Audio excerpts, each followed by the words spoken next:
Non-dairy creamer, madam? I always wonder about this stuff, she said, accepting the foil packet. It says what it isn't, but not what it is. That's life, the steward said. He moved away again.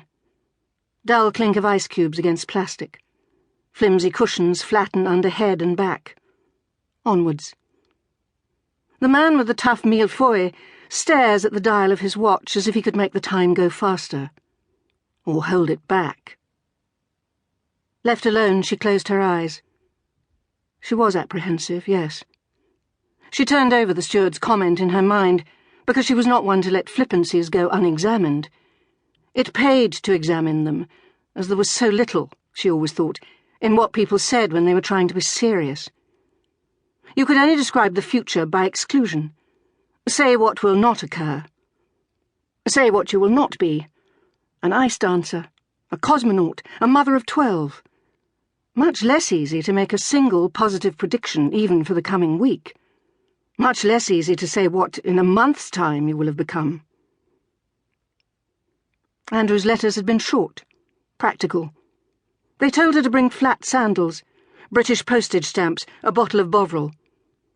His voice on the phone had been hesitant. There had been the odd, expensive silence. He didn't know how to describe Jeddah. She must, he said, see for herself. She picked up the half cup of coffee, black and almost cold now. When she moved her legs, newsprint rustled. A paperback slid from her lap onto the seat. She felt stiff, uncomfortable.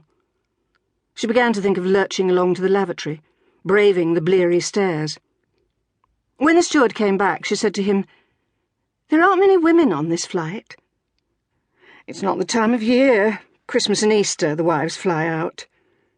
"Why don't they stay?" "They can't stick it. More coffee?" She shook her head. "It must be your first trip. Got a husband out there?" She nodded. "Visa all in order?" "I hope so, but I don't read Arabic." "Be waiting for you, will he?" Again, "I hope so." "Been out there long?" 6 weeks. "Quick work," the steward said, "to get you out so soon." "It's the company who organised it. He says it's not that easy, but they've been in Saudi for a while and they know how things are done." "We all know how things are done," the steward said. He rubbed finger and thumb together, rustling an imaginary wad of notes. "What's his line of country?" "He's a civil engineer. They're putting up a big new building for one of the ministries." "Likes it all right, does he?" "I don't really know."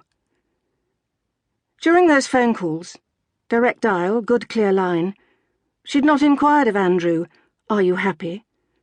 It would have meant another expensive silence, because he did not deal in that sort of question. He'd have found it strange from 3 paces, never mind 3,000 miles. Could the man be right, she wondered? Had someone been bribed on her behalf? It seemed such a small thing, obtaining a visa for one unimportant woman to join her unimportant husband.